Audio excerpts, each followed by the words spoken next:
Hi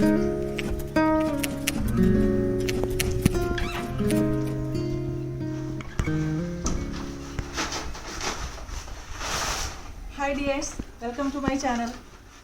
ഇന്ന് cooking അല്ല, ഇന്ന് നമ്മളൊരു ഗാർഡനിങ് ആണ് ചെയ്യാൻ പോകുന്നത്. ഇതൊക്കെ വാങ്ങിച്ചിട്ടുണ്ട് കുറച്ച് ചെടികളും. അപ്പോൾ അതെങ്ങനെ നടാം, അതിനെങ്ങനെ എന്തൊക്കെ വളങ്ങൾ നമുക്ക് ചേർക്കാം. പിന്നെ നമ്മളുടെ ഈ ലോണിൽ കുറച്ച് ഫംഗസൊക്കെ വന്നിട്ടുണ്ട്. അത് നമുക്ക് ഏത് വച്ചിട്ട് അതിനെ ഇല്ലാതാക്കാം എന്നതിനെ പറ്റിയൊക്കെ ഉള്ളത് ഞാനിന്ന് പറഞ്ഞുതരാം. അപ്പോൾ നമുക്ക് തുടങ്ങാം.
നമ്മൾ കുറച്ച് റോസസ് വാങ്ങിച്ചിട്ടുണ്ട്, റെഡ്, അതുപോലെ ഇത് ഏകദേശം ഒരു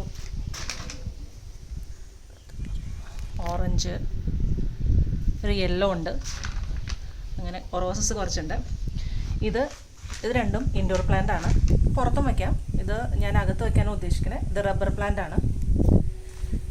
ഇത് രണ്ടും പെൻസിൽ കട്ടർ എന്ന് പറയും. ഇതും ഇതിൻ്റെ 3 കളറുണ്ട്, light pink, dark and white. ഇത് സീസണിങ് പ്ലാന്റ് ആണ്. ഇത് പെട്ടെന്ന് ഒരു 3-4 മാസത്തെ ആയുസേ ഉള്ളൂ ശരിക്കും പറഞ്ഞാൽ അതിന്. ഇതും അതുപോലെ തന്നെ സീസണിങ് പ്ലാന്റ് തന്നെയാണ്. ഇതും അതുപോലത്തെ 2 പ്ലാന്റ്. ഇതും സീസണിങ് പ്ലാന്റ് ആണെന്നാണ് പറയുന്നത്. ഇത് മുല്ലയാണ്. ഇത് നമ്മുടെ സാധാരണ പടർന്നു കയറുന്ന മുല്ല അല്ല. ഇത് അധികം വാസനയൊന്നുമില്ല കേട്ടോ, കുറ്റിമുല്ല പോലെ ഇരിക്കും. ഇത് നമ്മുടെ പടർന്നു കയറുന്ന മുല്ലയാണ്. ഇത് ഞാൻ ഇൻഡോർ പ്ലാന്റ് ആയിട്ട് വെച്ചതാണ്. പിന്നെ കുറച്ച് ഒരു 3 കളറിലുള്ള ചെമ്പരത്തി വാങ്ങിച്ചിട്ടുണ്ട്. പിന്നെ ഒരു 3 ടൈപ്പ് ചെത്തിയും വാങ്ങിച്ചിട്ടുണ്ട്. ഞങ്ങളെ ഹെൽപ്പ് ചെയ്യാനായിട്ട് ബബ്ലു വന്നിട്ടുണ്ട് കേട്ടോ. ബബ്ലു എറണാകുളത്ത് തന്നെ എല്ലാ സ്ഥലത്തും പോയി ഇതുപോലെ എന്താ പറയുക ഗാർഡനിങ് ചെയ്യാറുണ്ട്. വില്ലകളിലും വീടുകളിലും ആർക്ക് വേണമെങ്കിലും ബബ്ലുവിനെ വിളിക്കാം. ബബ്ലുവിൻ്റെ നമ്പർ വേണമെങ്കിൽ ഞാൻ എൻ്റെ ഡിസ്ക്രിപ്ഷൻ ബോക്സിൽ ഇട്ടേക്കാം. ഇത് നമ്മൾ ഇത് മണ്ണിൽ മിക്സ് ചെയ്യാണ്, ചകിരിച്ചോറ് മിക്സ് ചെയ്യാണ്. ഇത് നമുക്ക് വെള്ളം കുറച്ച് ഹെൽത്തി കിട്ടാൻ വേണ്ടി വെള്ളം പിടിച്ച് നിൽക്കാൻ വേണ്ടി. ചകിരിച്ചോറ് എന്തിനാ ചെയ്യണമെന്ന് വെച്ചാൽ വെള്ളം പിടിച്ചു നിൽക്കും, അതുപോലെ തന്നെ ചെടിക്ക് നല്ലൊരു ഹെൽത്തി ആയിട്ട് വളരും. അത്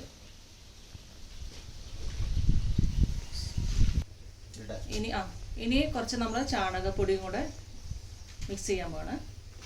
ഡ്രൈഡ് ആയിട്ടുള്ള ചാണകപ്പൊടി. ഇതെല്ലാം നമുക്ക് ഇതുപോലെ തന്നെ നഴ്സറിയിൽ നിന്ന് കിട്ടും. കുറച്ച് കുമ്മായം കൂടെ നമ്മൾ ഇടാൻ പോവാണ്. ഇത് ഇട്ട് കഴിഞ്ഞുള്ള ഗുണം എന്താ വെച്ചാൽ ഫംഗസ് ഒന്നും വരില്ല, പൂപ്പലൊന്നും വരില്ല. അതിന് വേണ്ടിയിട്ടാണ് ഇടുന്നത്.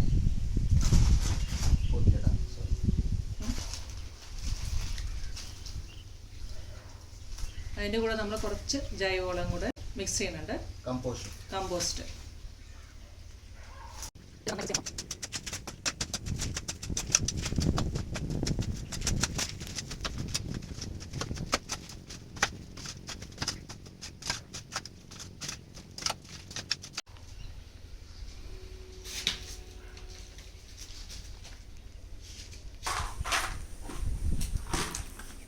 ഇതിൻ്റെ അടിയിൽ കുറച്ച് മെറ്റൽ കിടക്കുന്നുണ്ട്.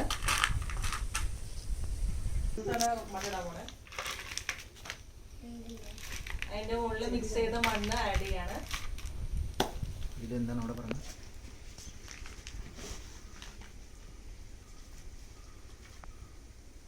അറിയാം.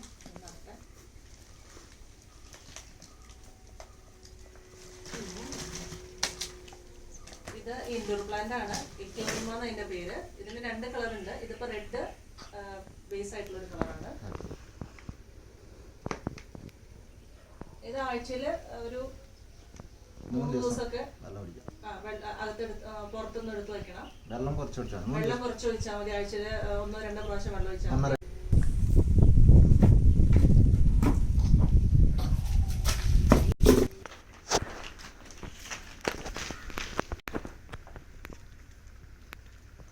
ഇത് സീസണിങ് പ്ലാന്റ് ആണ്. സാൽവിയ. ഇതിന്റെ ഒരു 3 കളർ ഉണ്ട്.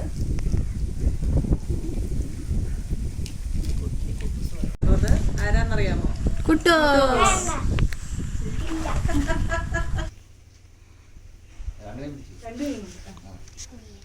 ആണല്ല ഒടിച്ചല്ലേ? കുറച്ച് മണ്ണിട്ടോ.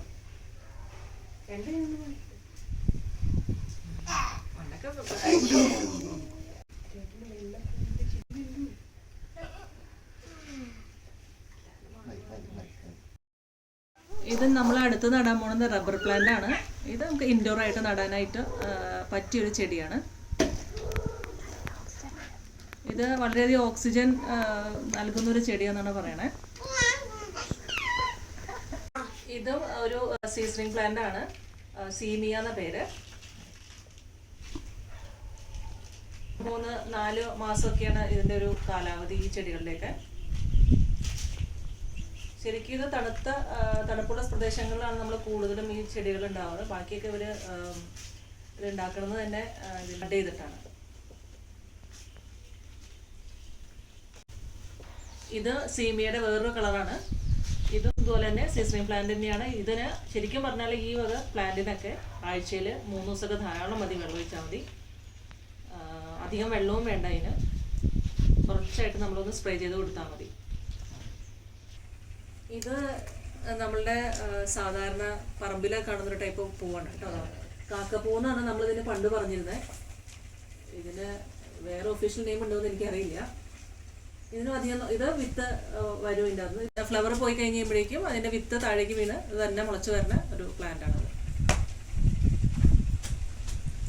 കാക്കപ്പൂവിൻ്റെ വേറൊരു കളറാണ്.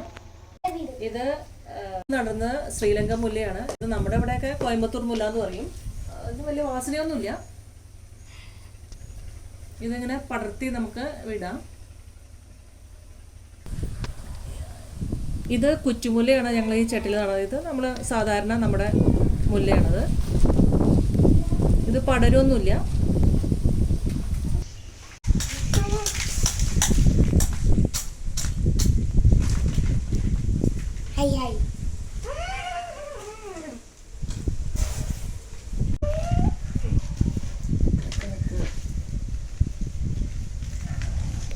അടുത്ത റോസാണ് നടുന്നത്. ഒരു 2-3-4 കളറുണ്ട്. യെല്ലോ, റെഡ്, ഓറഞ്ച്, പിങ്ക് ഉണ്ട്. റോസിൻ്റെ തന്നെ ഒരു മിക്സ്ചർ കിട്ടും.